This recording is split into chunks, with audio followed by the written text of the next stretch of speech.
आमदार गोगावले महाडच्या सार्वजनिक मंडळाच्या गणेशोत्सव दर्शनाला। महाड विधानसभा क्षेत्रातील शिवसेनेचे विद्यमान आमदार भरतशेठ गोगावले यांनी रविवारपासून सलग 2 दिवस महाड शहरातील सार्वजनिक गणेशोत्सव मंडळांना भेट देऊन श्री गणेशाचे दर्शन घेतले।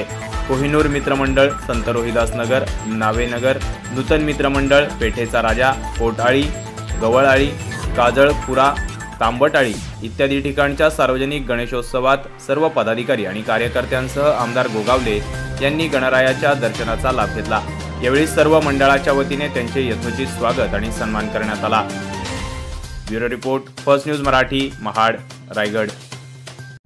या आणि अशा अनेक ताज्या घडामोडींसाठी आजच आपल्या फर्स्ट न्यूज मराठी ह्या चॅनलला लाईक, शेअर आणि सबस्क्राइब करा। तसेच बेल आयकॉनवर क्लिक करा।